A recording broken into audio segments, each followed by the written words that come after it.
Okay, let's get to it. Okay, let's start with sports. This Bloody Mary is the Last Thing I Own by Jonathan Rendall. Best book title ever. Also my favorite boxing book ever. Speaking of unusual areas of my expertise, One of Us by Alice Domerat Dreger, which is by far the best nonfiction book ever written about conjoined twins. It's also just an amazing book about disability and unusual anatomies and how people in power tend to essentialize and marginalize the other. Okay, a couple funny books. Round Ireland with a Fridge by Tony Hawk. Not Tony Hawk. It's about a guy who hitchhikes around the circumference of Ireland with a refrigerator. It is one of the funniest things I've ever read. Also excellent, Tony Hawk's follow-up book, Playing the Moldovans at Tennis, in which he plays tennis with every member of the Moldovan national soccer team. The Unthinkable Thoughts of Jacob Green by, yes, that is Zach Braff's brother Joshua. Great coming-of-age novel, worth the price of admission just for Jacob Green's bar mitzvah thank you notes. Now, you may have read M.T. Anderson's The Astonishing Life of Octavian Nothing, one of the best novels of the past decade, but you probably haven't read M.T. Anderson's surprisingly brilliant vampire novel, Thirsty. And speaking of great YA novels, Cecil Castellucci's book Boyproof came out in 2005, and the haunting and beautiful story of this outcast girl named Egg has stuck with me ever since. Also, E. Lockhart's Fly on the Wall, a brilliant feminist reworking of Kafka's Metamorphosis. Oh, it's so hard to say Metamorphosis. They're gonna know about your lisp now. They already know about your lisp.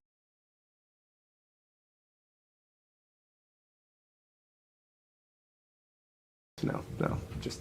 Moving on! Tayari Jones is most famous for her book Leaving Atlanta, which is great, but this book, The Untelling, captures the precariousness of working-class life just beautifully. Speaking of beautiful, The Golden Rule by my mentor Eileen Cooper. If you have a child, you may have noticed that they don't, inherently excel at empathy. This book has been huge for us in talking to Henry about imagining how other people are feeling. One more picture book, Showway by Jackie Woodson, one of my all-time favorite picture books and also one of Henry's favorites. E.E. Cummings' first book, The Enormous Room. I don't know why this isn't famous. It's Cummings' memoir of being imprisoned and falsely accused of treason during World War I. It's also a brilliant examination of the relationship between the individual and the collective. Hugely influential book, Susan Sontag's Regarding the Pain of Others, which made me think a lot about the difference between representing and exploiting pain in art. Also, in an image-saturated age, this is absolutely required reading about the unreliability of the image. Death Comes for the Archbishop by Willa Cather, maybe the most important novel about American religion. Why doesn't every American high school student have to read this? I don't know. A book I'm almost sure you haven't read, This Blinding Absence of Light by Tahar Ben Yaloun.